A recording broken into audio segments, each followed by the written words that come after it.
नमस्कार, मंच पर आपका बहुत-बहुत स्वागत है। मंच पर हमारे साथ आज एक ऐसी शख्सियत मौजूद है जिन्होंने सेना को 40 साल से ज़्यादा समर्पित किए, यानी करीब अपनी आधी ज़िंदगी जो है वो सेना के नाम कर दी। 1971 युद्ध के वॉर हीरो कहलाए, मालदीव पर संकट आया तो ऑपरेशन कैक्टस के ज़रिए आसमान से उतरकर दुश्मन के मंसूबों को नाकाम किया।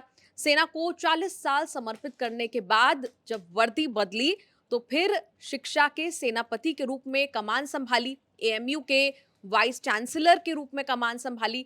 मंच पर आज बहुत-बहुत स्वागत करते हैं लेफ्टिनेंट जनरल ज़मीरुद्दीन शाह साहब का। जय हिंद जी। शाह साहब, वैसे तो समझ नहीं आया कि आपके इंट्रोडक्शन में क्या बोलें, क्या छोड़ें, लेकिन आपसे ही आपकी कहानी आज जानने की कोशिश करेंगे। आपकी निजी यात्रा जो है, मैं गलत नहीं हूँ तो उत्तर प्रदेश के बहराइच से शुरू होती है।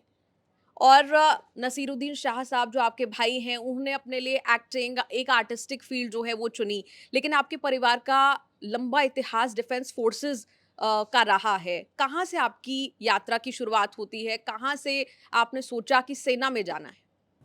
देखिए, हमारा ख़ानदान जो है फ़ौज के साथ जुड़ा हुआ है। मेरे दादा जो है 4 साल फ्रांस में लड़े जी। और सेकेंड वर्ल्ड वॉर में मेरे कई रिलेटिव्स जो हैं वो मेसोपोटामिया और बर्मा में, जो कि आजकल डिफरेंट नेम है, वहाँ लड़े। और मुझे शौक़ था एडवेंचर का, आउटडोर परस्यूट्स का, खेल का। तो जब मैं 13-14 साल का था तो मैंने ये तय कर लिया कि मैं नेशनल डिफेंस एकेडमी जाऊंगा। नेशनल डिफेंस एकेडमी हमारे स्कूल के लड़के, सेंट जोसेफ कॉलेज नैनीताल, कई लड़के हर क्लास के जाते थे और जब वो आते थे तो वो किस्से सुनाते थे कि कैसे उन्होंने कैसी उनकी ज़िंदगी है। तो हम लोग सब मोटिवेट हुए और मैंने अपने वालिदैन को बतलाया कि मैं फ़ौज जाना चाहता हूँ, और बिल्कुल वो ओपन माइंडेड थे।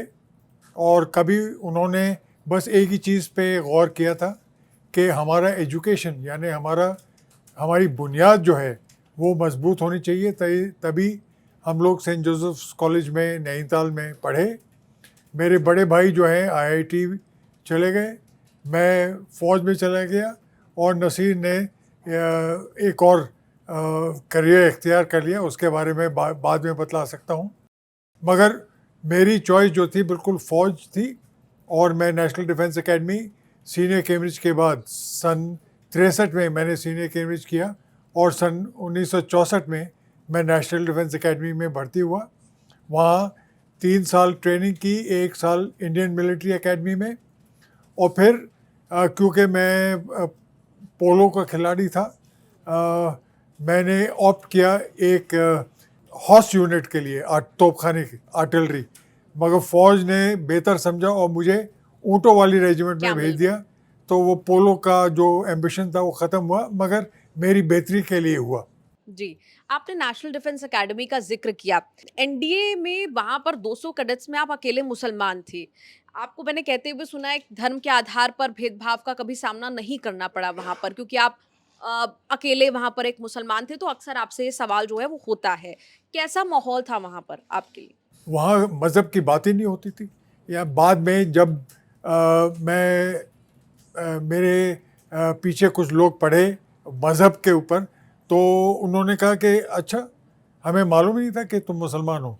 तो मज़हब जो प्राइवेट मैटर था, कोई दखल नहीं थी, और बहुत ही अच्छा, यानी जैसे हिंदुस्तान का माहौल होना चाहिए वैसा ही था।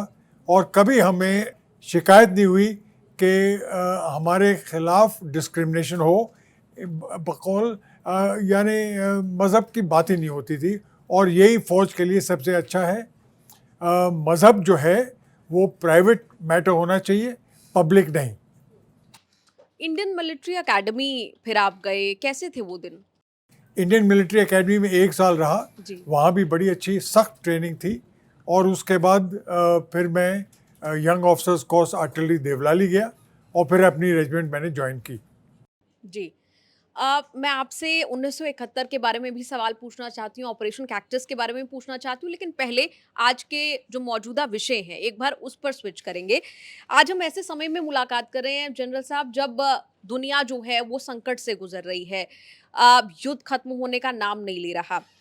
मैं सबसे पहले फ़ॉरेन पॉलिसी, भारत की फ़ॉरेन पॉलिसी पर आऊँगी। लगातार विपक्ष ये कह रहा है कि भारत की फ़ॉरेन पॉलिसी कमज़ोर है, मोदी अमेरिका से डर रहे हैं, अमेरिका जो है वो डिक्टेट कर रहा है और भारत वैसा ही कर रहा है। आपका इस पर क्या आकलन है? भारत की फ़ॉरेन पॉलिसी आज जब आप खड़े होकर देखते हैं, क्या कमज़ोर लगती है आपको भारत की फ़ॉरेन पॉलिसी? देखिए, मैं इसके बारे में मैं कमेंट नहीं कर सकता क्योंकि वो प्राइम मिनिस्टर ठीक ही समझते हैं। मगर 2 बातें मैं कहना चाहता हूँ जिससे मेरे ख़्याल से इंडो ईरानियन रिलेशन पे झटका लगा है।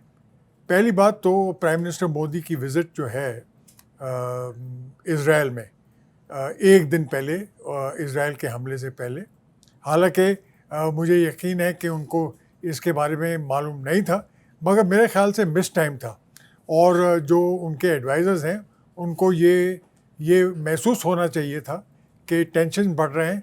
दूसरी बात, जब इज़राइल ने 28 फरवरी को पूरी लीडरशिप को डिस्ट्रॉय कर दिया, तब इमीडिएट रिस्पांस होना चाहिए फॉर कंडोलेंस। मगर इंडिया ने 1 हफ्ता लगाया कंडोलेंस देने में, वो भी फॉरेन सेक्रेटरी को भेजा, कैबिनेट सेक्रेटरी को जाना चाहिए था। तो इन दोनों चीज़ों से मेरे ख़्याल से ईरान, जो कि भारत का हमेशा फ्रेंडली रिलेशनशिप रही है, इससे मेरे ख़्याल से उनको ज़रूर इसके बारे में महसूस हुआ होगा कि हिंदुस्तान जो है वो अमेरिका के इन्फ्लुएंस में है। नहीं, लेकिन आपको लगता है कि ये जो चुप्पी है, इसी पर तो सवाल खड़े हुए ना जनरल साहब। शुरुआत में जब भारत की तरफ से कोई इमीडिएट रिएक्शन नहीं आया, कल जाकर मोदी और ट्रंप के बीच में बात हुई, लेकिन इतने दिनों तक कोई बातचीत नहीं थी। कोई आपने खुद कहा कि कंडोलेंस जो है वो भी काफ़ी दिनों बाद आया था खामनेई को लेकर। देखिए, प्राइम मिनिस्टर से पहले बात करने से पहले मेरे ख्याल से प्रेसिडेंट ट्रंप ने आसिफ मुनीर साहब, जो फील्ड मार्शल मुनीर हैं, उनसे बात की, तो और फिर प्राइम मिनिस्टर के साथ। तो अमेरिका जो है इस वक्त मेरे ख्याल से पाकिस्तान का ज़्यादा इस्तेमाल करेगा अगर वो चाहता है कि पीस डील जो है वो ईरान के साथ हो। नहीं, लेकिन आपने कहा कि आसिम मुनीर से पहले बात की, मोदी जी से बाद में बात की। Do you read something between this? No, it just indicates the importance they give. I mean, जो प्रायोरिटीज़ हैं उनकी, मेरे ख्याल से ट्रम्प की प्रायोरिटी है एट द मोमेंट पाकिस्तान और आसिफ मुनीर। आपको लगता है पूरा ये प्रकरण देखकर कि भारत जो है वो बेहतर डील कर सकता था या फिर 2 कदम पीछे ही अमेरिका से अच्छे हैं या 2 कदम दूरी जो कहीं न कहीं बनाई हुई थी वही अच्छी है? देखिए, अमेरिका के साथ हमारे रिलेशनशिप है, मगर जो पुराना रिलेशनशिप है, जो स्टेडफास्ट रिलेशनशिप है, वो रशिया के साथ है। मैं रशिया, इज़राइल दोनों मुल्कों में गया हूँ और मेरे ख्याल से कि हमने थोड़ी जो है ज़्यादा टिल्ट जो है वो अमेरिका की तरफ दिखलाई। पुरानी दोस्ती नहीं भूलनी चाहिए। अमेरिका जो है वो हमेशा उनके प्रेसिडेंट ने कहा कि being a friend of being closer to America is dangerous, but being a friend can be very disasters. फेटल।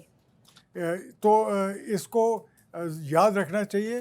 जो टाइम टेस्टेड और क्लोज रिलेशनशिप है रशिया के साथ, वो नहीं भूलना चाहिए। अब ये जो युद्ध वाली स्थिति है इसकी वजह से भारत में भी बहुत पैनिक फैल रहा है, चाहे वो एलपीजी सिलेंडर की बात हो, इकोनॉमिक इंस्टेबिलिटी का डर हो, महंगाई का डर हो, घरों तक जो है पैनिक फैलना शुरू हो गया है। और खास तौर पर प्रधानमंत्री मोदी ने भी अभी कहा कि कोविड जैसी तैयारी की हमें ज़रूरत है क्योंकि ये लंबा चलने वाला है। इस बीच लोगों को लॉकडाउन वाले फ्लैशबैक आने लगे हैं, कोरोना काल के फ्लैशबैक आने लगे हैं। आप कैसे लोगों को समझाना चाहेंगे या फिर मैं आम दर्शकों के मन का अगर सवाल पूछूं, आपको लगता है ऐसी कोई स्थिति भारत में आ सकती है? देखिए, ये जो क्राइसिस मॉन्गरिंग है, ये बिल्कुल बंद कर देनी चाहिए। लोगों को ये महसूस करना चाहिए कि क्राइसिस नहीं हो रही। क्राइसिस जब वो समझते हैं कि क्राइसिस होगी तो इमरजेंसी के लिए होर्डिंग शुरू हो जाती है, और मेरा एक्सपीरियंस ये हुआ है कि होर्डिंग शुरू हो गई है, ख़ासकर कुकिंग गैस की, क्योंकि हम इतने डिपेंडेंट हैं अभी कुकिंग गैस पे। हर चूल्हा जो है आजकल केरोसिन नहीं मिलता, केरोसिन का इस्तेमाल नहीं होता, लकड़ी का इस्तेमाल नहीं होता, कोयले का इस्तेमाल नहीं होता। गांव-गांव में गैस के चूल्हे हैं, तो इससे जो है थोड़ी जो है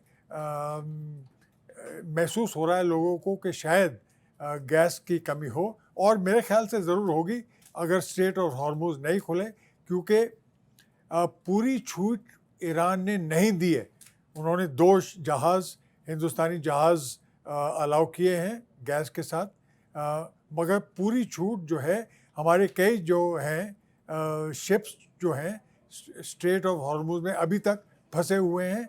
मगर स्केम मॉन्गरिंग बंद कर देनी चाहिए, बिल्कुल नहीं होनी चाहिए, क्योंकि फिर उसके बाद पैनिक बाइंग होगी और ये देश के हित में नहीं है। जी। और ये जो लॉकडाउन वाला डर लोगों को लग रहा है, लगना चाहिए ऐसा डर? नहीं, मेरे ख्याल से कोई डरने की बात नहीं। मेरे ख्याल से कि ये युद्ध जो है, अगर अपना अपना मुल्क जो है बिल्कुल बैलेंस्ड और न्यूट्रल स्टांस ले, तो मेरे ख्याल से ये प्रॉब्लम हल हो सकते हैं। सर, इससे जुड़ा मेरा एक जनरल सवाल है, सिर्फ ईरान, इज़राइल, अमेरिका युद्ध पे नहीं, एक जनरल कूटनीति पे मेरा सवाल है कि ऑपरेशन सिंदूर के बाद से एक नैरेटिव बना कि जैसे अमेरिका के या ट्रंप के से डरता है भारत। ये बात बार-बार विपक्ष ने कही और इसके दर्जनों उदाहरण बार-बार सिंदूर, ऑपरेशन सिंदूर को लेकर ट्रंप के बयान हो, या अभी हाल में ही भारत की प्रधानमंत्री मोदी की ट्रंप से बात हुई है, ये अमेरिकन एम्बेसडर के हवाले से इंडियन मीडिया में आता है।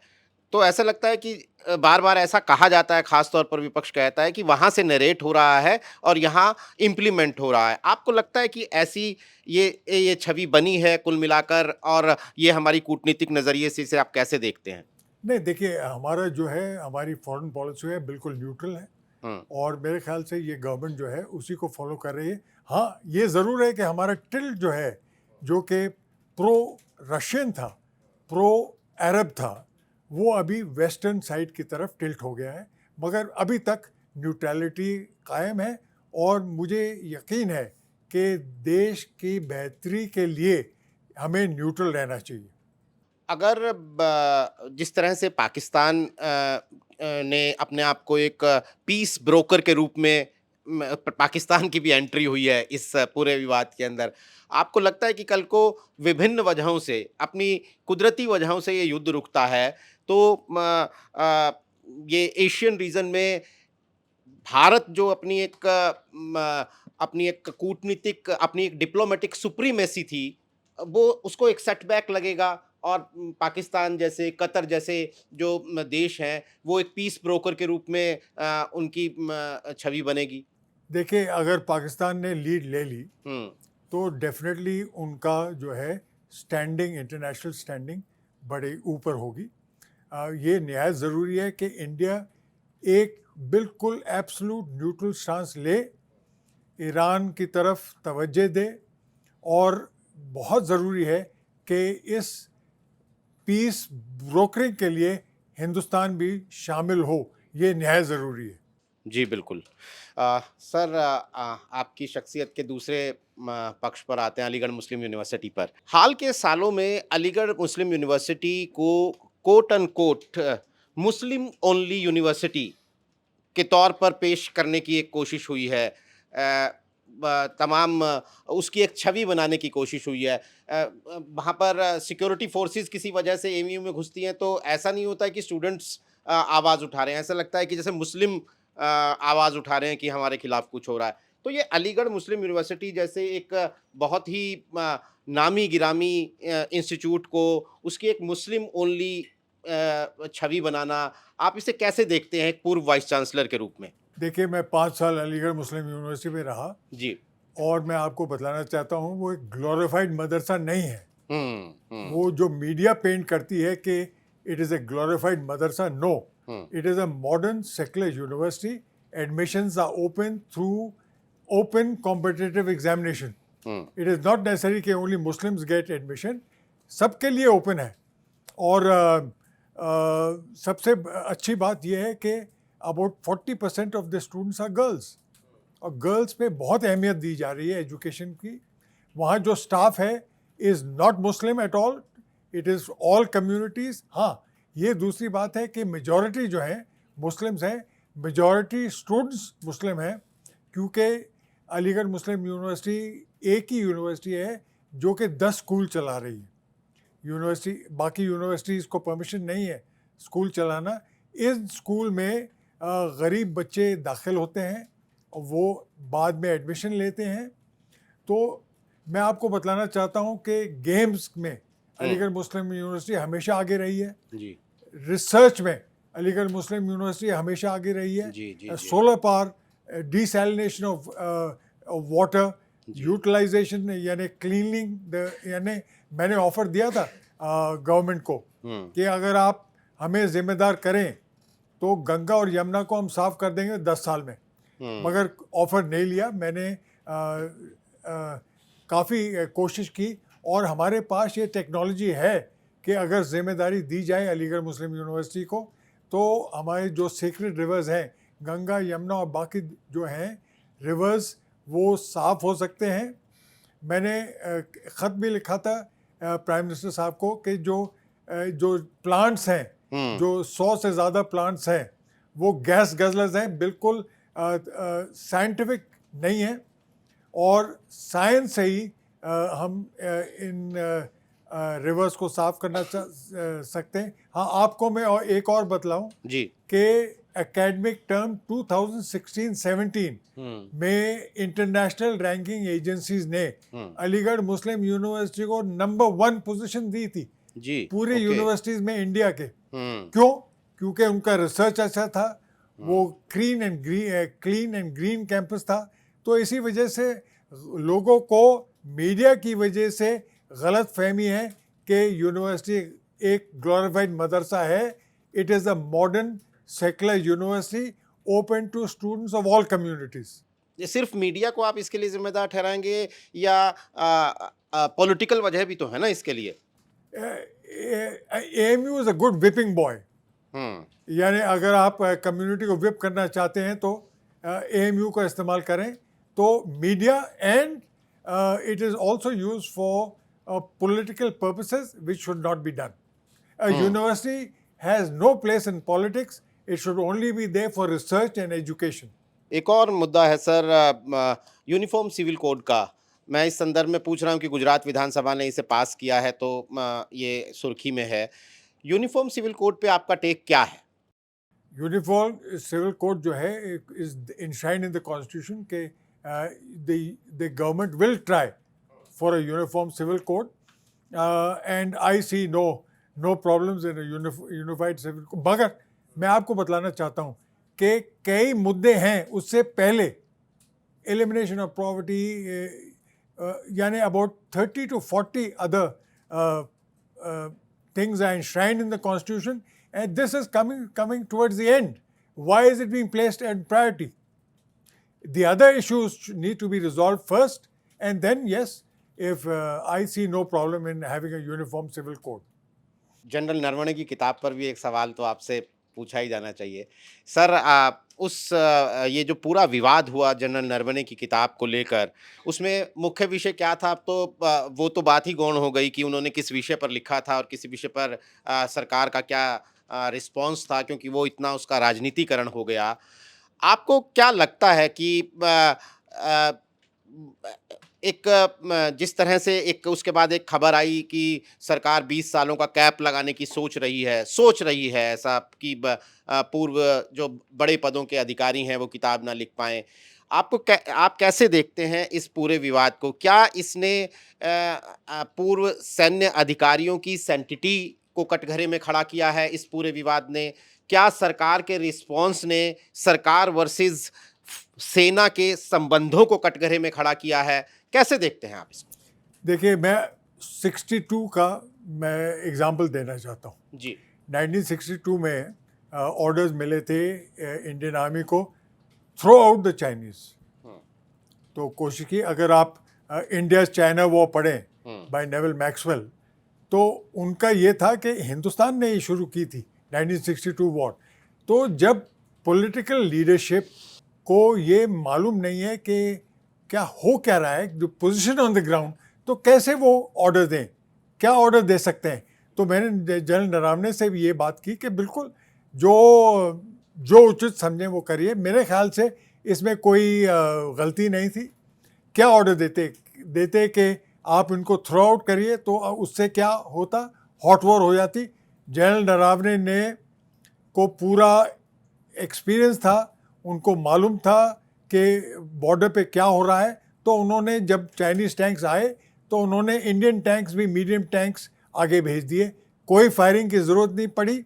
और मेरे ख्याल से सबसे बड़ी गलती जो हुई है वो गवर्नमेंट की हुई है कि उन्होंने उस बुक को, बैन तो नहीं कह रहा, मगर उनको डिस्ट्रीब्यूट करने से रोक दिया। पूरी दुनिया ने किताब पढ़ ली है, इट्स अवेलेबल ऑनलाइन। और हवा देने का सबसे अच्छा तरीका, सबसे ख़राब तरीका ये है कि किसी चीज़ को बैन कर दीजिए। सैटेनिक वर्सेस है सलमान रुश्दी की, बैंड है, मगर मैंने ढूंढी क्योंकि मैं पढ़ना चाहता था कि क्या लिखा है सलमान रुश्दी ने against Islam, and I found it to be a third rate book. I would have never read it if it had not been banned. So banning a book, I think, is a big blunder and should not have been. It's not banned, but I think they should allow the book to be released. Everybody's read it.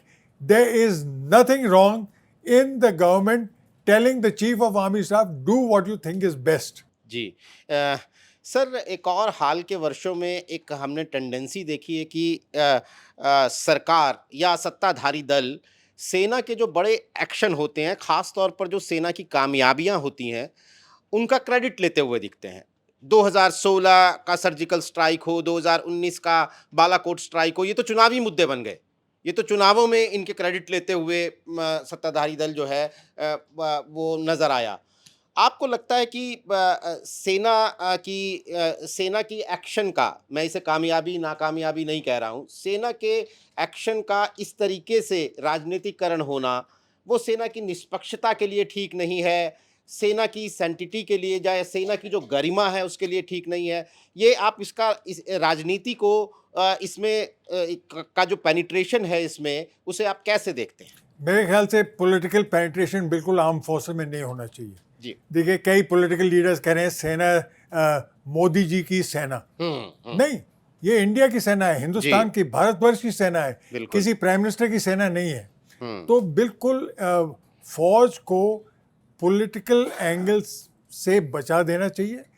जो हमारी strength है वो we above politics. कभी देखिए, 2 या 3 subject जो हैं officers mess में बिल्कुल बैंड है। एक तो पॉलिटिक्स, दूसरा रिलीजन, दूसरा money matters. So we don't talk these things. Yes, and about women. We don't talk these things. These are infra-dig. And politicizing the armed forces, I think, is incorrect. The army should be above politics. Let them do their job in defending the country, and they're doing a good job. I think politicians को success arm forces के ऊपर credit नहीं लेनी चाहिए। वो credit जो है arm forces को जानी चाहिए, पॉलिटिक्स को नहीं।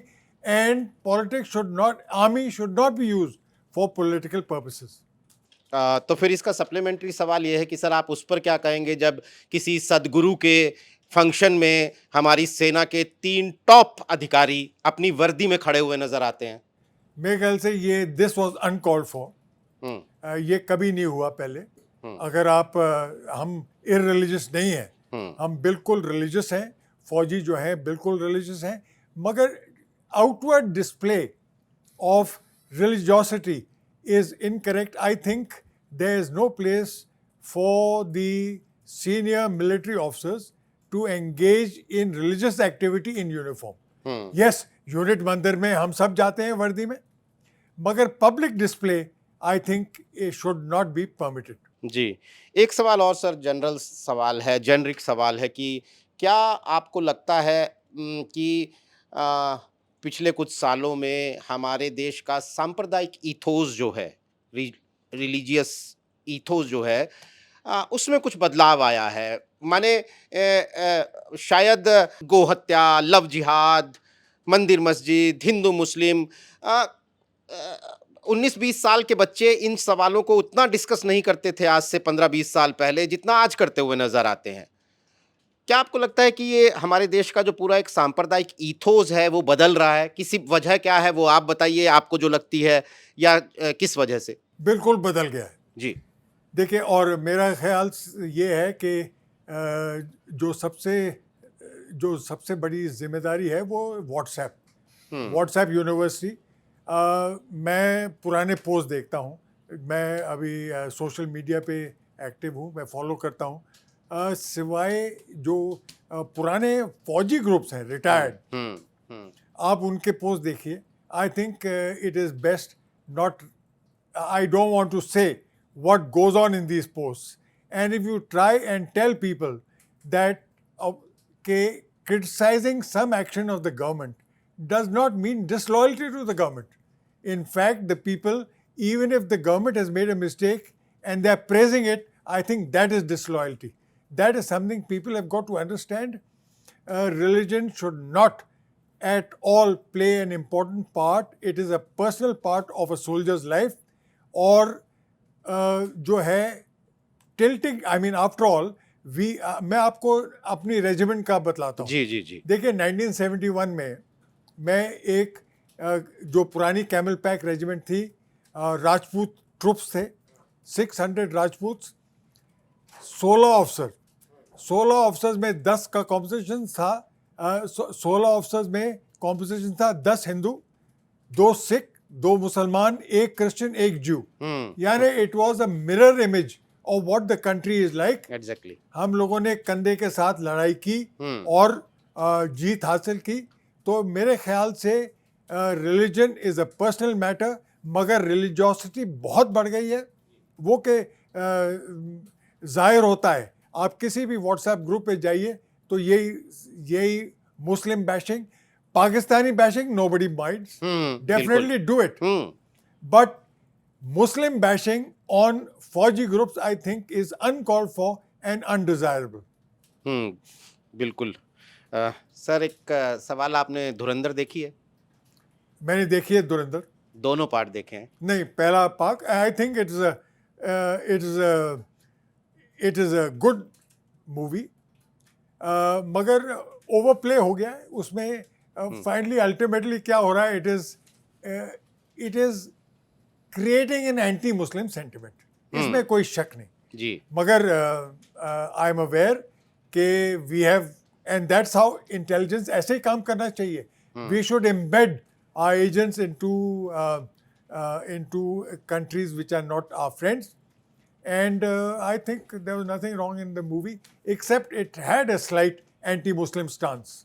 इन जनरल क्या आपको लगता है कि आजकल फिल्मों का कुछ ज़्यादा इस्तेमाल हो रहा है एक खास पॉलिटिकल आइडियोलॉजी की सॉफ्ट पावर के तौर पे?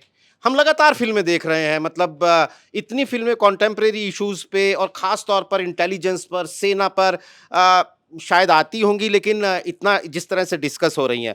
सवाल फिर से दोहराता हूं सर, इन जनरल क्या आपको लगता है कि सिनेमा का खास पॉलिटिकल आइडियोलॉजी को समाज में एक न्यू नॉर्मल बनाने के लिए एक सॉफ्ट पावर के तौर पर इस्तेमाल हो रहा है? बिल्कुल। सिनेमा जो है, देखिए, ओपिनियन बिल्डर जो है, बहुत ज़बरदस्त ओपिनियन बिल्डर है। आप पुरानी फिल्में देखिए तो हमेशा उसमें जो क्रिश्चियंस हैं उनको दिखलाया जाता था बूटलेगर्स हैं, जो उनकी विमेन थी वो वैम्प्स थी। तो पीपल को ये आइडिया हुआ, पीटर, रॉबर्ट, बिल्कुल वो हर मूवी आजकल हर टेररिस्ट, हर किडनैपर, हर क्रिमिनल जो है, या तो उसकी दाढ़ी होगी, टोपी होगी। तो ये इनकरेक्ट इमेज है इस्लाम के बारे में, और ये एम्बेड हो रही है बाय द इंडियन सिनेमा। मेरी सिस्टर इन लॉ इजिप्शियन है। मेरे बड़े भाई जो हैं वो कई साल इजिप्ट में रहे, उनकी वाइफ इजिप्शियन है। तो मैं एक दो मूवीज उनको दिखलाने ले गया. She was literally horrified. She said कि ऐसी इमेज दिखलाई जा रही है कि एंटी मुस्लिम, ये, but that is the way to earn TRP, that is the way to make a box office hit. You cannot have a box office hit unless you do Muslim bashing. ये मेरा opinion है. मतलब ये तो वही politics के साथ intermingle हो गया ना सर. कुछ लोग कुछ पॉलिटिकल कुछ लिबरल जो पॉलिटिकल एनालिस्ट हैं वो कहते हैं कि मुस्लिम बैशिंग के बिना चुनाव नहीं जीत सकते आप. तो आप कह रहे हैं कि मुस्लिम बैशिंग के बिना फिल्म हिट नहीं हो सकती. तो जो सवाल मेरा था कि ये दोनों चीज़ें बहुत आपस में इंटरमिंगल कर रही हैं. देखिए, I don't comment in on politics. हाँ. Whatever I have told you about cinema I think applies to all facets of life. जी. सर एक आखिरी सवाल है मेरा कि हालांकि 40 साल के इतने लंबे करियर में और इतनी दिनों बाद आप अपने सैकड़ों किस्से सुना चुके होंगे. कोई एक एनेक्डोट जो आपको लगता है कि लोगों को सुनना चाहिए, यंगस्टर्स को सुनना चाहिए, आपकी पेशेवर जिंदगी से जुड़ा हुआ. देखिए, मैं कई साल मैंने 1970 में बहुत तो लोंगेवाला में लड़ी. जी. मगर ज़्यादा सर्विस जो है मेरी नॉर्थ ईस्ट में, यानी इंसर्जेंसी, नागालैंड, मणिपुर, त्रिपुरा, आप यू नेम द स्टेट्स, मुझे हर नाला जो है नॉर्थ ईस्ट का मालूम है. और मैंने एक चीज़ महसूस की कि इंसर्जेंसी जो है बाय मिलिट्री मीन्स रिजॉल्व नहीं हो सकती. नागालैंड की इंसर्जेंसी इंडिपेंडेंस से चली आ रही है, मगर 1970s में एक कदम गवर्नमेंट ने उठाया. एक गैंग जो है China return gang under chief of army के जोहेटो सू, वो एक साल जो है चाइना में ट्रेनिंग करके आ रहे थे. जी.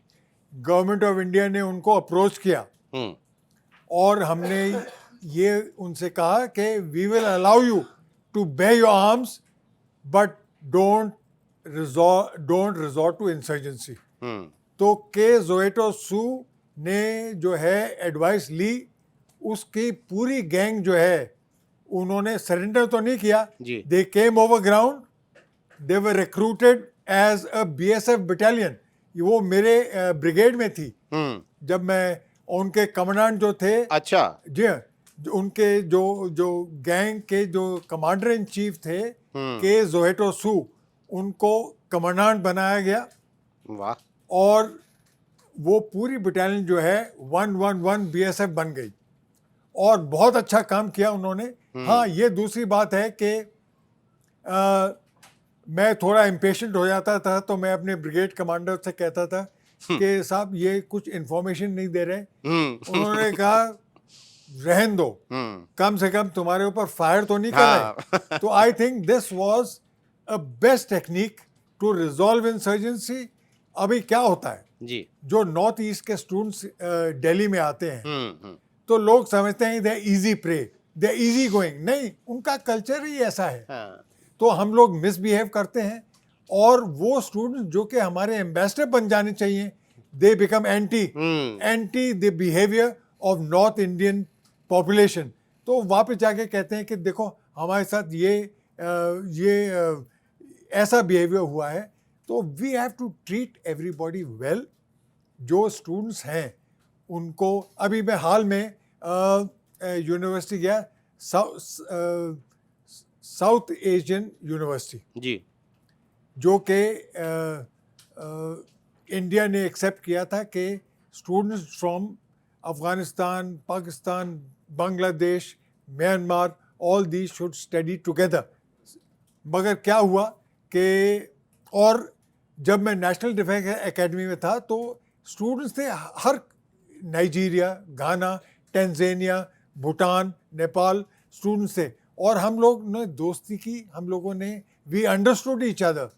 सो the best way to resolve this is in childhood. और साउथ एशियन यूनिवर्सिटी जो है मेरे ख्याल से इंडिया की बहुत अच्छा एक्सपेरिमेंट था. और मेरे ख्याल से इस यूनिवर्सिटी के दरवाजे जो हैं सब जो है सार्क कंट्रीज़ के लिए खोल देने चाहिए.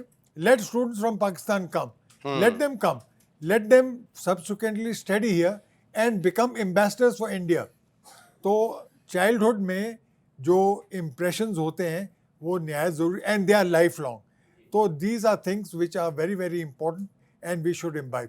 सर, लड़ाई तो अमेरिका, ईरान, इज़राइल के बीच में हो रही है, लेकिन भारत में जो उसका असर है, उसका एक पहला असर जो है वो रसोई घर में दिख रहा है, जहाँ सिलेंडर की इतनी क्राइसिस है। लेकिन बड़ी पिक्चर ये है कि इस लड़ाई ने भारत की विदेश नीति को लेकर एक बड़ा सवाल खड़ा किया है। राहुल गांधी बहुत वोकल होकर बोल रहे हैं, आप इज़राइल और अमेरिका आपको जैसा कहेगा, आप वैसे ही करेंगे, और ये निशाना जो है सीधे प्रधानमंत्री मोदी की तरफ जाता है। आपकी कोई टिप्पणी इस पर? देखिए, मैं पॉलिटिकल कमेंट्री नहीं देता, मगर जो 2-3 वाक़ये हुए हैं, आई थिंक मिस टाइमिंग की वजह से लोगों को गलत फहमी हो गई है कि हम लोग अमेरिका की तरफ टिल्ट हो रहे हैं. मेरा तो ये एक्सपीरियंस रहा है कि जो पुराने कंट्रीज़ हैं, जैसे ख़ासकर रशिया, जिन्होंने हर समय पे, हर प्रॉब्लम पे हमारे देश के साथ खड़े हुए हैं, उनको छोड़ नहीं देना चाहिए. अमेरिका बहुत अच्छा है. अमेरिका में हमारे कई भारतवर्षी जो है अमेरिकन सिटीजनशिप ले रखी है, मगर मेरे ख्याल से जो पुराने हमारे एलाइज हैं उनका साथ हमें बिल्कुल नहीं छोड़ना चाहिए. I think our biggest ally is the Russian, जो प्रीवियस सोवियत यूनियन है. बाकी जो एलाइज हैं वो अनरिलायबल हैं.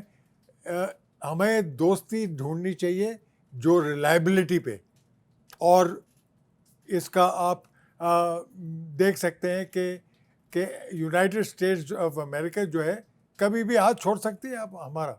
उन्होंने छोड़ा है कई बार बाकी मुल्कों के साथ, मगर रूस ने कभी अपने दोस्त का हाथ नहीं छोड़ा. तो क्या आपको लगता है कि सरकार ने ईरान के मामले में मिस हैंडलिंग कर दी? मिस टाइमिंग, 2 चीज़ें मिस टाइमिंग हुई हैं. एक तो प्राइम मिनिस्टर का विज़िट इज़राइल एक दिन पहले, तो ईरानियन क्या समझते थे कि भारतवर्ष का बहाश, गलत फहमी है. मुझे पूरा यकीन है कि इज़राइल ने प्राइम मिनिस्टर को नहीं बतलाया, मगर लोगों का ये ख्याल होगा कि ज़रूर इसमें मिले हुए हैं. और दूसरा, कंडोलेंस. कोई भी आप पूरे मुल्क की लीडरशिप उड़ा दें तो बहुत न्याय ज़रूरी है कि इमीडिएट रिस्पांस होना चाहिए कंडोलेंस का, जो कि भारतवर्ष ने नहीं किया. और इसी वजह से मेरे ख्याल से स्ट्रेट्स ऑफ हॉर्मूज में उन्होंने शिप्स अलाउ किए हैं और ये कहा है कि we got nothing against the Indian population, we don't want them to सफ़र.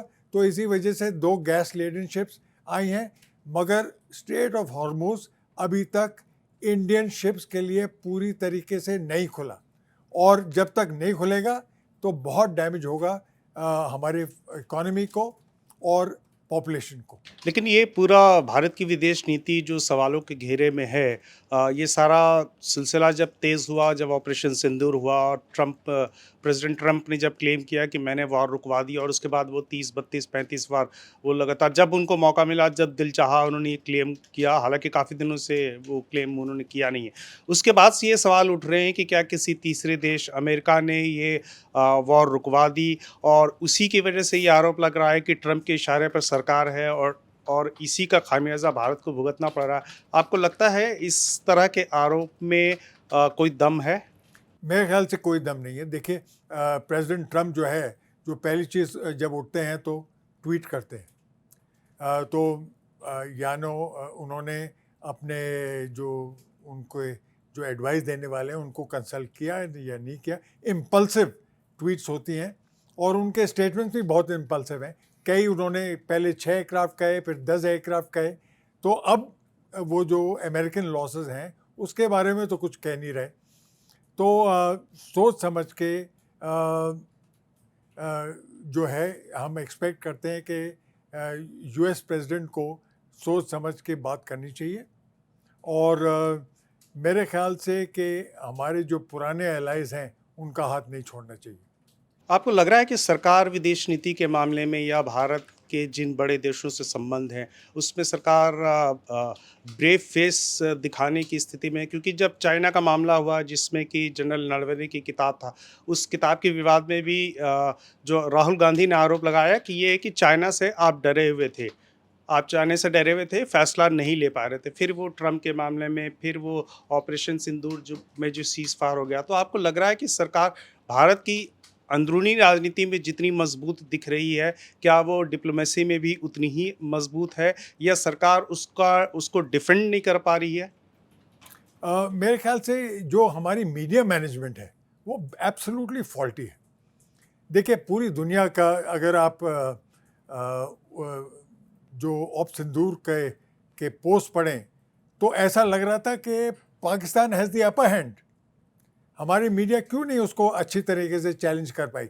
और जो मीडिया में जो कुछ पोस्ट हुई हैं वो they were ridiculed all over the world.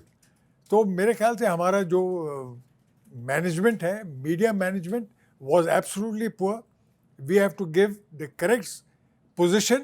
In fact, should not be something which is ridiculed upon.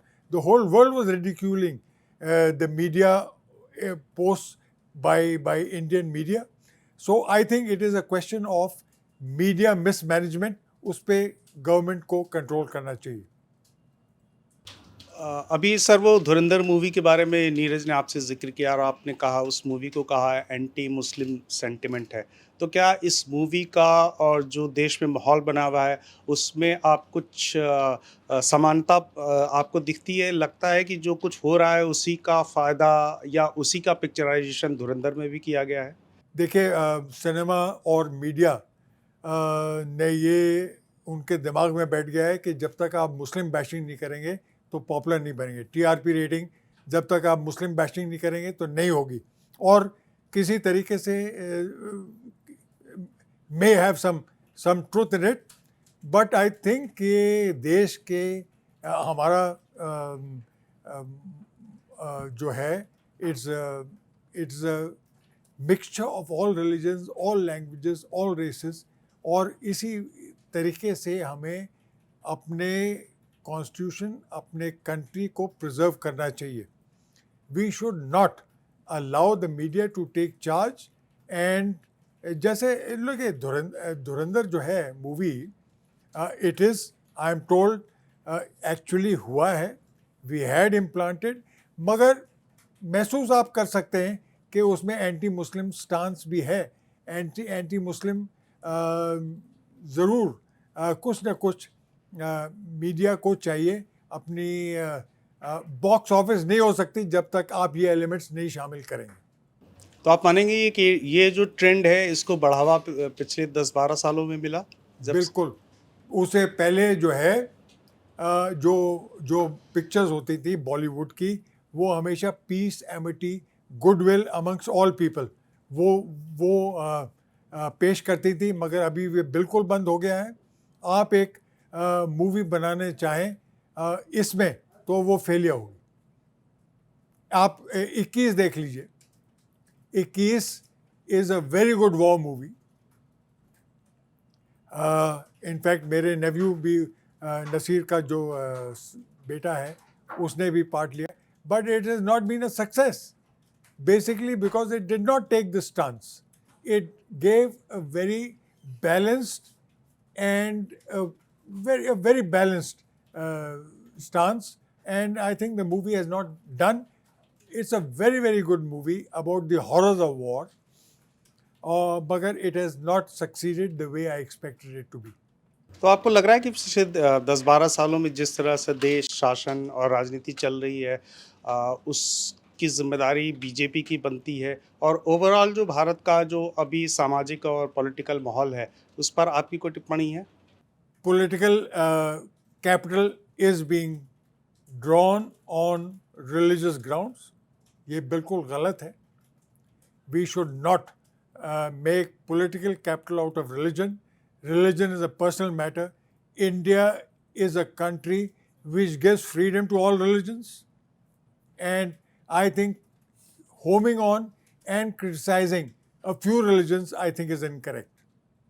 Nasir साहब भी इन्हीं सब की शिकायत करते हैं सरकार से और बीजेपी से। आप सहमत होते हैं उनसे? बिल्कुल, जो मैं ट्वीट भी करता हूँ, हाँ, मैं उनसे कहता हूँ कि lower your tone.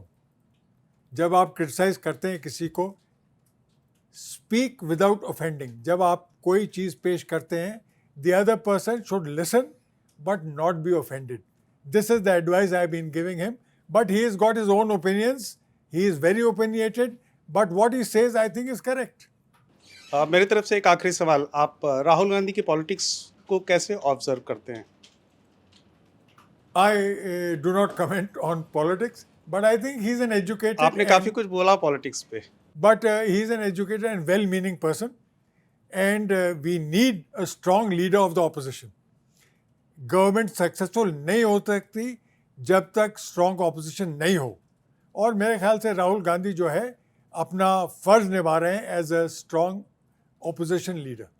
Hello sir, मेरा नाम ऋषिराज है और आप जब मंच पर बैठे तो आपकी तस्वीर मैंने एक शख्स को भेजी। उस शख्स का नाम है मेजर मोहम्मद अली शाह, और ये मेरे लिए प्रिविलेज का विषय है कि मैंने आपके बेटे से भी बातचीत की है और आज आपसे भी बात करने का मौका मिल रहा है। बहुत भारतीय सेना में ये परंपरा रही है कि पूरा परिवार जो है वो सेनाओं को सेवा दे रहा होता है। आम भारतीय लोग उन्हें कम मौका मिल पाता है कि वो इस तरह से परिवार में उनकी बातचीत रहे कि बेटा भी सेना को सर्व कर चुका है, पिता भी सेना को सर्व कर चुका है। खैर, तो एक मैसेज उन्होंने मुझसे कहा था कि प्लीज़ दीजिएगा कि हमारी आपकी दोस्ती है, ताकि उन्हें मालूम चले कि वो भी संपर्क में रहते हैं लोगों से। सर, तो सर, लेकिन तमाम विषयों पर बात हुई है सर। मैं एक सब्जेक्ट को टच करना चाहता हूं जिसे आप ज़्यादा बेहतर एक्सप्लेन कर पाएंगे हिंदुस्तान को। आप मिलिट्री अटैचे रहे सर सऊदी अरब में, जहां तक मेरी जानकारी है। मैं समझना ये चाहता हूं सर कि जब भी भारत और पाकिस्तान का मसला आता है, तो सऊदी जब भारत से बात कर रहा होता है तो ऐसा लगता है कि वो भारत का मित्र है। जब वो पाकिस्तान से बात कर रहा होता है तो ऐसा लगता है कि वो पाकिस्तान के लिए जान दे देगा। तो ये तो उसकी एक डिप्लोमेटिक सफलता है, लेकिन सऊदी की नज़रों में क्या वैल्यू है इंडिया की और क्या वैल्यू है पाकिस्तान की?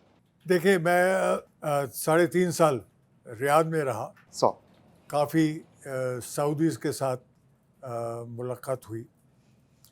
तो सऊदी अरेबिया में पहले एक पाकिस्तानी डिवीज़न पोजीशन था, इंडिया का कोई मिलिट्री प्रेजेंस नहीं था जी। मगर सऊदी अरेबिया का जो मिशन था, एक तो उन्होंने इनकार कर दिया डेजर्ट स्टॉर्म में पार्ट लेने के लिए, तो उनको कहा कि आप वापस चले जाइए। सऊदीज़ जो हैं वहाँ का लेबर जो है Indian, Pakistani, Ceylonese, Sri Lankan, Filipino, मगर जो सबसे ट्रस्टेड और सबसे वैल्यूबल ब्लू कॉलर और वाइट कॉलर जो ट्रस्ट है सऊदीज़ को, वो इंडियन लेबर पे, इंडियन वर्कमैनशिप पे है।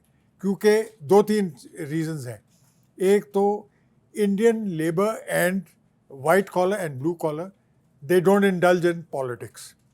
जो पाकिस्तानी हैं वो सऊदी अरेबिया की पॉलिटिक्स में इंडल्ज करते हैं, इंटरफियर करते हैं।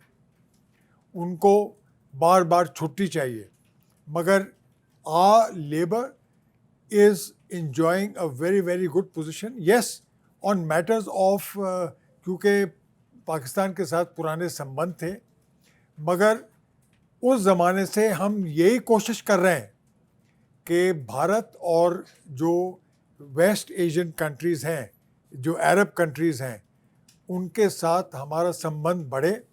और शुरुआत ये नहीं हुई है कि एक साथ एकदम से हमने कुछ बटन खोल दिया और दोस्ती हो गई।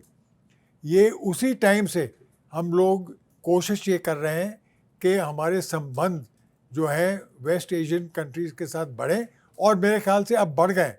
बहुत अच्छी पोजीशन है हमारे लिए। आप देखिए, प्राइम मिनिस्टर को सब गल्फ कंट्रीज़ ने हाईएस्ट अवार्ड दिया है। तो मेरे ख्याल से हमारे रिलेशनशिप जो है now are on a even keel with West Asian countries.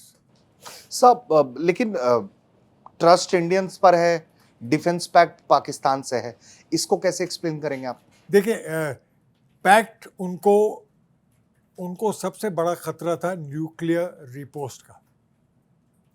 जो वेस्ट एशियन कंट्रीज हैं, Israel bomb in the basement है उनके पास, उन्होंने जाहिर नहीं किया, मगर पूरी दुनिया को मालूम है कि उनके पास न्यूक्लियर वेपन्स हैं। तो उसकी डिफेंस कैसे होगी, उसका एक ही जवाब था, वो है पाकिस्तान के साथ न्यूक्लियर। मगर ये जो है अग्रीमेंट तो बहुत पहले से थी। ये डिफेंस एग्रीमेंट जो है सऊदी अरेबिया और पाकिस्तान की बड़ी पुरानी है। तो इसमें मेरे ख्याल से कोई वो इम्पोर्टेंस नहीं देनी चाहिए कि दोबारा उन्होंने रैटिफाई किया है कि हमारी डिफेंस पैक्ट है। मेरे ख्याल से ये पैक्ट जो है against our country will not be utilised, it can not happen. Sir, एक लंबा आपके पास इतिहास है देश की सेवा का। पाकिस्तान के हम अगर आर्मी चीफ पर बात करें, जो फील्ड मार्शल भी हो गए हैं अब, एक तो अमेरिकी राष्ट्रपति का बार बार ये कहना कि उनके फेवरेट फील्ड मार्शल हैं, पाकिस्तान के पीएम से पहले वो उनसे बात करते हैं।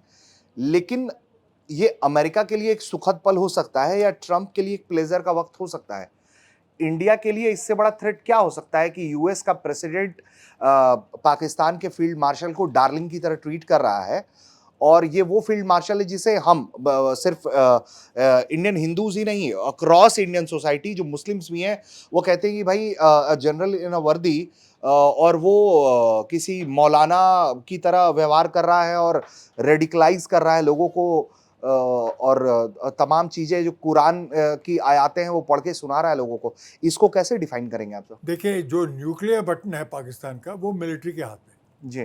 ठीक है, अमेरिका ने ये समझ लिया है कि न्यूक्लियर बटन को कंट्रोल करने का एक ही तरीका है, वो थ्रू आसिफ मुनीर। और यही वजह है कि प्रेसिडेंट ट्रंप जो है उनको अहमियत दे रहे हैं, उनको इम्पोर्टेंस दे रहे हैं। खाली खेल है न्यूक्लियर बटन का, और वो नहीं चाहते कि पाकिस्तान का न्यूक्लियर बटन दबाए जाए, कोई दबाए। इसी वजह से मेरा तो ये ख्याल है कि इसी वजह से उनको अहमियत दे रहे हैं। सर, तो क्या आपको लगता है कि पाकिस्तान वाकई में इतनी हिम्मत रखता है कि वो न्यूक कर सकता है कहीं? देखिए, एग्जिस्टेंशियल थ्रेट, एग्जिस्टेंशियल थ्रेट अगर वो महसूस करेगा तो पाकिस्तान जो है न्यूक्लियर ऑप्शन ज़रूर इख्तियार करेगा। तो वो तो सर हाल में हमने सुना कि कुछ पाकिस्तानी कमेंटेटर्स हैं जो एम्बेसडर भी रहे हैं, वो कहते हैं कि जी अगर कल को ईरान के बाद पाकिस्तान का नंबर लग जाता है और उसको डिसआर्म करने की कोशिश होती है या नॉन न्यूक करने की कोशिश होती है, तो हम अमेरिका को तो नहीं मार सकते हैं, लेकिन हम दिल्ली मुंबई को मारेंगे। यही मैंने भी इसके बारे में पढ़ा। मेरे ख्याल से बिल्कुल बेहुदा बात है। क्या हमारा कोई मसला ही नहीं है उस पर, उनका थ्रेट जो है, तो मेरे ख्याल से ये एम्प्टी थ्रेट है। आई थिंक क्योंकि उनको मालूम है कि देखिए भारतवर्ष जो है इतना बड़ा है कि अगर वो छोटी जगह डैमेज भी कर देंगे मगर पाकिस्तान तो डिस्ट्रॉय हो जाएगा। तो मेरे ख्याल से ये बिल्कुल एम्प्टी थ्रेट। और सर, जो बार बार हम बात कर रहे हैं आसिम मुनीर से थ्रेट के इंडिया को या पाकिस्तान से थ्रेट इंडिया को, कि अब वो इतना कंफर्टेबल होता जा रहा है यूएस के साथ, रीसेंट कॉन्फ्लिक्ट्स में भी उसका एक इमरजेंस के तौर पर कम से कम सोशल मीडिया पे दिख रहा है। हालांकि निजी तौर पर मेरा कैलकुलेशन ये है कि उसके देश में विद्रोह हो जाएगा अगर वो जिस डिफेंस पैक्ट के हवाले से सऊदी चाहता है कि वो उसके साथ खड़ा हो ईरान के मसले में और ईरान के खिलाफ हमले करे। कुछ रिपोर्ट्स सुझाव ये देती हैं कि कुछ लोगों का मानना यह था कि पाकिस्तान इस हिस्से से हमले करे ईरान के ऊपर ताकि उन पर और दबाव बने, और इसी से बचने के लिए उसने अफगानिस्तान पर भी हमले जारी रखे ताकि वो खुद को फंसा हुआ दिखा सके। और दूसरा ये कि शिया सुन्नी कॉन्फ्लिक्ट जो अब पाकिस्तान में उभर कर सामने आ रहा है, जो कमेंट्स हुए कि जो वहीं के शिया मौलानाओं ने बताएं कि भाई हमसे कहा गया कि तुम्हें इतनी मोहब्बत है ईरान से तो ईरान चले जाओ, जिसके जवाब मुनीर से कहा गया कि तुम अमेरिका और इजराइल के चमचे हो तो तुम इजराइल चले जाओ। तो ये सारी चीज़ें कैसे असर्ट करते हैं कि पाकिस्तान के लिए क्या वाकई में देयर इज ए चांस कि पाकिस्तान टूटे अपने अंदर में भारत के खिलाफ, इसीलिए वो लगातार इस तरह की चीज़ें कर रहा है? देखिए, ये तो पुराना है कि आई मीन आप इंडिया में देख लीजिए, आप अगर कोई आपको तोहमत देना चाहता है गो टू पाकिस्तान। जी। तो मेरे खिलाफ भी ये हुआ है हाँ। सोशल मीडिया में, तो मैंने जवाब दिया कि I have already been to Pakistan in 1971 and I stayed there 6 months without a Yes. Visa और पासपोर्ट। हाँ। ठीक है, सो दीज आर एम्प्टी, ये तो बस go to Iran, I think ये बस कहने की बातें हैं। मेरे ख्याल से न्यूक्लियर ऑप्शन जो है, ये जो पाकिस्तान ने, I don't know if veracity of this, मगर कभी भी पाकिस्तान जो है न्यूक्लियर ऑप्शन अगेंस्ट इंडिया नहीं यूज़ करेगा। सर, एक आखिरी सवाल है मेरा इसी सब्जेक्ट से जुड़ा हुआ कि हमारी सेना की जो ताकत है उसका हमें भली भांति एहसास है। हमने देखा कि किस तरीके से पूरा पाकिस्तान का जो मिलिट्री रिजीम है वो क्रिपल कर गया बिल्कुल 20-22 मिनट के ऑप्स में, कि उनको कोई अंदाज़ा नहीं लगा। उसके बाद भी जब हमने एक और लॉन्ग लेंथ ऑपरेशन किया और उनके तमाम फील्ड जो एयर बेसिस हैं उसको बॉम्ब किया हमने, इन सब के बीच में इंडियन आर्मी जो कर रही है अभी अपने आप को स्ट्रेंथन करने के लिए, बार बार ये कहा जा रहा है कि यूएस का बहुत दबाव है, यूएस अपनी आम जो मिलिट्री पावर है या जो हथियार है वो इंडिया को बेचना चाहता है। सो डू रशिया भी चाहता है कि उसका सुसंतामन लिया जाए, ये F-35 पिच कर रहा है। इन ऑल दैट केस आप क्या समझ रहे हैं कि क्या वाकई में गवर्नमेंट प्रेशर के कारण सेना को क्या अमेरिका से हथियार लेने पड़ेंगे, या इस तरह की कोई स्थिति देख रहे हैं आप क्या? देखिए, मैं deputy chief of army staff रहा हूँ, सौ। जो कि एक्विजिशन ऑफ वेपन्स मेरी जिम्मेदारी थी। सो तो हम लोग नहीं देखते कि हमें चाहिए best deal, the most modern weapon at the least price. तो अगर ऐसी टर्म्स हैं फेवरेबल अमेरिका की तरफ से या फ्रांस की तरफ से, तो हम डाइवर्सिफाई करते हैं अपना एक्विजिशन जो है। कोई भी कंसिडरेशन नहीं है कि हम अमेरिका कैंप में चले जाएंगे, नहीं। We go for the best deal, for the best weapon at the best price. ये जो है एक्विजिशन का मेथड है, और इसमें कोई नहीं देखना चाहिए कि हम टिल्ट हो रहे हैं अमेरिका की तरफ। हम बेस्ट ऑप्शन जो है अपनी आर्मी के लिए यूज़ करेंगे एट द बेस्ट प्राइस। और अभी इंडियन आर्मी की पोजीशनिंग कैसे देखते हैं आप इन कंपैरिजन टू, सिंस आप नॉर्थ ईस्ट में भी एक लंबा वक्त तक ऑप चला चुके हैं, आपने पाकिस्तान से भी लड़ाई लड़ी है, तो आर्मी आज के टाइम में, एक दौर आपके वक्त का था और आज के दौर की आर्मी जो है वो उसे कितना प्रिपेयर देखते हैं टू फ्रंट वॉर के सिनेरियो में आप? मेरे ख्याल से कि आर्मी में बहुत इम्प्रूवमेंट आई है। आई मीन, मैं उस ज़माने में यानी हमें कैमल यूनिट में था तो मुझे 5 दिन लगते थे, 7 दिन लगते थे ऑपरेशनल एरिया पहुंचने में ऑन कैमल बैग। अभी मॉडर्नाइजेशन हुई है, हमारे जो ऑफिसर्स हैं वो बहुत डेडिकेटेड, डिवोटेड हैं, और मेरे ख्याल से कि बेहतरी हुई है, डिग्रेडेशन नहीं हुआ। जब देश में इतना हिंदू मुसलमान हो रहा है, फिल्मों का इस्तेमाल हो रहा है एंटी मुस्लिम सेंटिमेंट को इस्टेब्लिश करने के लिए, उस बीच में आरएसएस चीफ मोहन भागवत कुछ वक्त पहले मुस्लिम इंटेलेक्चुअल्स से मिले थे। क्या आप उस मीटिंग में शामिल थे? बिल्कुल। देखिए, हमेशा हमारे 5 हम लोग फ्रेंड्स हैं जिन्होंने ये तय किया कि हम जो मिस इन्फॉर्मेशन है, जो कि गलत फहमी है, उनको दूर करना चाहिए। और हमने शुरुआत की आरएसएस के साथ। हमारी कई मीटिंग्स हुई हैं भगवत जी के साथ, और मैं आपको बताना चाहता हूँ कि हम बहुत इम्प्रेस हुए उनका एटीट्यूड देख के। उन्होंने अपने प्रॉब्लम्स पेश किए, हमने अपने प्रॉब्लम्स पेश किए, और मेरे ख्याल से कि dialogue is the best way to resolve problems. Bhagwat ji के जो हमारा सबसे बड़ा मुद्दा था वो था कि आप जो है कंट्रोल कीजिए सोशल मीडिया और को, क्योंकि ये जो है नफ़रत और पॉइज़न फैला रहे हैं। और ये जो हर जगह के एंटी मुस्लिम स्टांस जो है उसको आप रोकने की कोशिश कीजिए। उन्होंने भी हमें प्रॉब्लम्स पेश की, और हमने कहा कि हम स्पेशली गौ हत्या, उन्होंने कहा कि आप हमें काफिर कहते हैं। तो हमने कहा देखिए, ये तो टर्म काफिर जो है आजकल इस्तेमाल ही नहीं होता। काफिर का मतलब है नॉन बिलीवर इन इस्लाम। मगर कोई भी आजकल भारतवर्ष में, हिंदुस्तान में कोई भी ये टर्म इस्तेमाल नहीं करता। हमने कहा गौ हत्या है, इट्स अ क्राइम, और पुलिस को एक्शन लेना चाहिए। तो हमारी जो डायलॉग है उनके साथ जारी है, और मेरे ख्याल से ज़रूर कोई ना कोई पॉजिटिव रिजल्ट निकलेगा। तो ये जो बातचीत का जो सिलसिला शुरू हुआ, आपने कहा कि कई मुलाकातें हुई, तो आखिर ये किस दिशा में ये बातचीत हो रही है? क्या अचीव करना है इससे? क्योंकि कुछ मीटिंगों से ये कैसे मतलब चीज़ें हो जाएँगी कि मतलब हिंदू मुसलमान भाई-भाई, और मतलब कहीं कोई प्रोपेगेंडा नहीं, किसी के खिलाफ कोई एजेंडा नहीं। ये कैसे मतलब इसका आउटकम क्या निकलेगा जब ये बातचीत किसी लेवल तक पहुँचती है तो?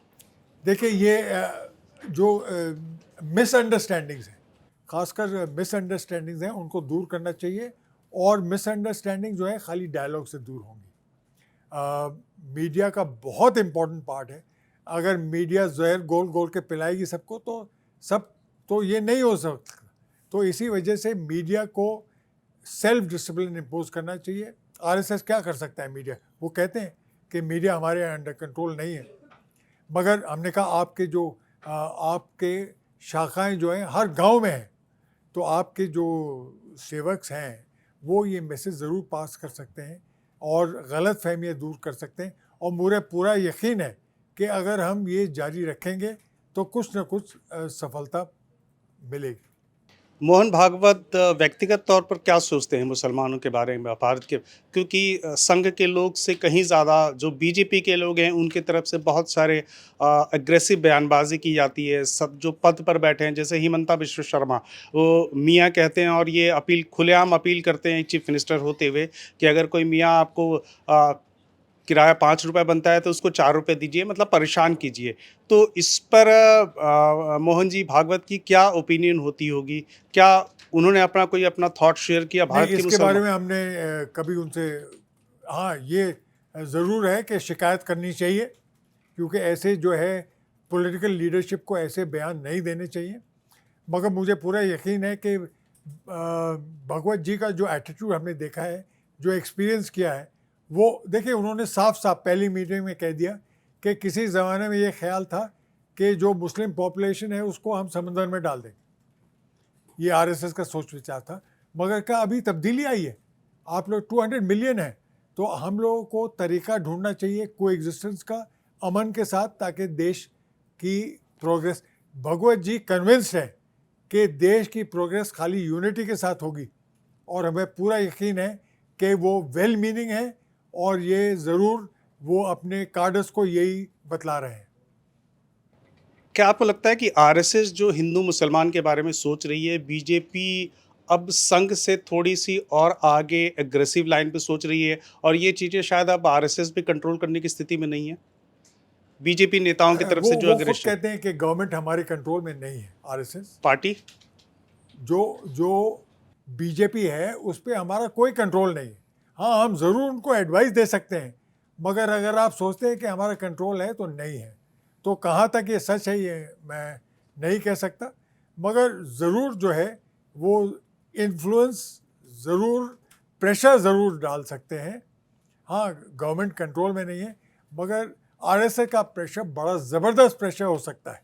सर, आप 1971 में लोंगेवाला युद्ध में भी थे और आर्टिलरी ऑफिसर थे उस समय, और इस युद्ध को लोग बॉर्डर फिल्म से ही मैक्सिमम लोग जानते हैं, उसमें देख के ही उससे रूबरू हुए कि ऐसा कुछ माहौल था। 120 सैनिक थे, सामने कई सारे पैंटन टैंक थे और कई सारे हज़ारों सैनिक थे वहाँ पाकिस्तान के, उन्होंने लड़ा बहुत बहादुरी से। तो ऐसा भी आता है कि शायद शहादत युद्ध उसमें फिल्म में ज़्यादा दिखाई गई, इतनी हुई नहीं थी। आपका इस पे क्या कहना है सर? क्या लोंगेवाला की बैटल? जी, जी। देखिए, एयरफोर्स कहती है कि हमें क्रेडिट मिलनी चाहिए, जी, आर्मी कहती है कि हमें क्रेडिट, अगर हम पोस्ट छोड़ के चले जाते तो वो जैसलमेर तक आ जाती। जी। 1971 वॉर जो थी वो एक साथ हम लोग एयरफोर्स और आर्मी एक साथ लड़े हैं, तो किसी आर्म को क्रेडिट लेना बिल्कुल गलत है। It was joint effort and jointness succeeded. Sir, शहादत फिल्म में दिखाया गया बहुत ज़्यादा शहादत हुई थी, मतलब काफ़ी सैनिक मारे गए थे। तो एक्चुअल क्या वाक़ई में ऐसा कुछ हुआ था? हाँ, the post would have been overrun, if the Air Force had not come next morning and destroyed, मेरे आंखों के सामने 22 टैंक्स तो उन्होंने बर्बाद किए हैं. तो air force army played very important बात के छोड़ के नहीं भागे. देखिए एक कंपनी थी, तो अगर आप पूरी रेजिमेंट टैंक्स की आते देख रहे हैं तो खौफ पैदा होता है, मगर लड़ते रहे. 23 पंजाब जो है वहीं तैनात रही और रोकती गई जब तक एयरफोर्स नहीं आई. तो क्रेडिट दोनों को मिलनी चाहिए, आर्मी एंड एयरफोर्स. सर कोई उस युद्ध से जुड़ी कोई ऐसी कहानी जो भी बाहर ना आई हो और बहुत इंस्पायरिंग रही हो सब उस वक्त की, आप उसको याद करते हो अक्सर? देखिए रात को एक बार दो खाकी, हम लोग तो ऑलिव ग्रीन यूनिफॉर्म में थे, तो खाकी वर्दी में आए और हाथ ऊपर. तो पूछा गया भाई कौन है, क्या हम बांग्लादेशी ऑफिसर्स हैं, हम भाग के आ गए. तो वो भाग के पाकिस्तान में आर्मी में थे, मगर हथियार के साथ भाग के आए. तो हमने हथियार उनके लिए और उनको बांग्लादेश भेज दिया. वो मुक्ति बाहिनी के साथ लड़े. मुझे ये याद है बिल्कुल. हाँ, एक बहुत ज़रूरी जी कि मेरी रेजिमेंट ने इस्लामगढ़ पे फायर किया. इस्लामगढ़ एक पाकिस्तानी पोस्ट था, जी तो हमारे ऑब्जर्वेशन पोस्ट और जवान जो है उस ऑपरेशन में शामिल हुए. अगली सुबह एक जूनियर कमीशन ऑफिसर एक बंडल लाया और कहा साहब ये आपके लिए है, आप इसको संभालिए. जी तो मैंने देखा कि वो कुरान था. तो वहाँ की जो मस्जिद थी इस्लामगढ़ की, वो ढह गई थी हमारे बम्बार्डमेंट की वजह से. तो ये जूनियर कमीशन ऑफिसर जो है वो कुरान लेके आया और मुझे दिया कि आपके साथ ये सेफ रहेगा. तो आप ये मेंटल एटीट्यूड देखिए कि एक फ़ौजी की, कि रिलीजियस मामले में बिल्कुल बात नहीं करनी चाहिए और कुरान के है उसको प्रिजर्व करें. और मेरे साथ अभी तक है वो copy of the Quran, Islamgarh का है.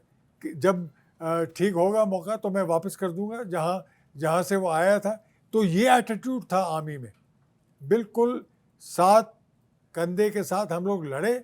और मुझे पूरा यकीन है कि भारतीय फ़ौज जो है यही एटीट्यूड कायम रखेगी. सर ऑपरेशन कैक्टस में भी आप थे जब मालदीव में आप लोग गए थे, और उस समय की जो सरकार थी उसने तुरंत निर्णय लिया कि नहीं वहाँ के तख्तापलट को रोकना है, वहाँ से हमारे लिए मैसेज आया है सपोर्ट करने के लिए. तो अभी बीच में मालदीव में इंडिया गो के नारे लग गए, तो तब का मालदीव और आज का मालदीव कितना फ़र्क हुआ है अब आपके नज़रिए से? देखिए उन्होंने जो हमारा कंटिजेंट था मालदीव्स में, उनको कहा कि भाई आप जाइए. देखिए कोई भी कंट्री जो है फॉरेन आर्मी की प्रेजेंस एक्सेप्ट नहीं करेगी. ठीक है, ये खाली गल्फ़ कंट्रीज़ में मैंने देखा है. अमेरिका में यानी गल्फ़ में कई इलाके हैं जहाँ लोकल नहीं जा सकते, जहाँ खाली अमेरिकन्स का चलता है. तो अगर कोई फॉरेन कंटिजेंट आके हमारे देश में रहे तो हम लोग हमारे देशवासी बिल्कुल एक्सेप्ट नहीं करेंगे. तो हो सकता है पॉलिटिकल रीजंस की वजह से, मगर बाद में मालदीव ने रियलाइज़ किया कि बग़ैर भारतवर्ष की एड और सपोर्ट के वो नहीं रह सकते. ठीक है, तो उनका एटीट्यूड काफ़ी चेंज हुआ है. हाँ, हमारा प्रेजेंस नहीं है, मगर उससे कोई ख़ास फ़र्क नहीं पड़ता. बहुत कम वक्त मिला था सर आप लोग को, मतलब स्ट्रेटजी बनाने के लिए, जब मैसेज आया और आप लोग को तुरंत आगरा से फ्लाई करना था वहाँ के लिए. तो वो दौर कैसा था आपके लिए, कितना चुनौतीपूर्ण था उस समय? आई थिंक वो फर्स्ट रेट एयरबोर्न ऑपरेशन था. जो पैरा ब्रिगेड थी, उन्होंने ऑर्डर मिला और वो वहाँ लैंड किया और सिचुएशन सेव किया. तो ये खाली दिखलाती है कि हमारा ऑपरेशनल रेडनेस कितना अच्छा है और कितनी जल्दी से हम कार्रवाई कर सकते हैं. जनरल साहब 2025 में यानी पिछले ही साल नसीरुद्दीन शाह साहब ने एक आर्टिकल लिखा था. आर्टिकल का टाइटल था the country I miss, I feel no need to wear patriotism on my sleeve and earlier India allowed that. इन्होंने नसीरुद्दीन शाह साहब ने इसमें जिंगोइज्म का जिक्र किया, बताया कि कैसे आज हर दूसरे व्यक्ति पर एंटी नेशनल का टैग लगा दिया जाता है. आपको ऐसा लगता है कि आज के दौर में देश के प्रति वफादारी साबित करने का दबाव बढ़ गया है? बिल्कुल. You have to wear nationalism on your sleeve. और मेरा तो ये ख्याल है कि इसकी ज़रूरत ही नहीं है. हमें ये नहीं चलाना चाहिए कि हम बिल्कुल लॉयल हैं। आप के कर्तव्य से आप ये जाहिर कीजिए कि ये हमारा मुल्क है, इसकी रखवाली, इसकी रक्षा हमारी जिम्मेदारी बनती है। तो आस्तीन पे नेशनलिज्म पहनने की ज़रूरत ही नहीं। ये तस्वीर देखकर आपको कुछ याद आता है? हाँ, ये जब मैं ऑफिसर्स ट्रेनिंग एकेडमी में पोस्ट हुआ एज ए इंस्ट्रक्टर, तो उस टाइम मेरा प्रपोज़ल गया था टू माय प्रेजेंट वाइफ, और ये तस्वीर ली गई थी। और मेरे ख्याल से ये अच्छी तस्वीर है, और मैंने अपने मंगेतर को भेजी थी, तो ये और मैरिज प्रपोजल के लिए सबिहा जी को ये तस्वीर भेजी गई, एक्सेप्ट हुआ। एक्सेप्ट हो गया। चलिए, बहुत बहुत शुक्रिया जनरल साहब न्यूज़ तक के मंच पर जुड़ने के लिए। आपका एक्सपीरियंस कैसा रहा यहाँ पर? मेरा बहुत ही अच्छा एक्सपीरियंस रहा। मैं आपसे एक ही गुजारिश करूँगा कि जो आपका चैनल है वो एमिटी और अंडरस्टैंडिंग की तरफ कोशिश करते रहिए। Do not paint the Muslim community as being anti national, they are not. They owe loyalty to their country, and as I said, we don't have to wear it on our sleeve. We are loyal to our country, we are loyal to our salt. जी, बहुत बहुत शुक्रिया। उसी ढर्रे पर हम चलते हैं और चलने की कोशिश भी करेंगे आगे। बहुत बहुत शुक्रिया आपका। न्यूज़ तक के मंच पर अगली बार एक नए मेहमान से आपकी मुलाकात कराएंगे। तब तक के लिए देखते रहिए न्यूज़ तक। जय हिंद।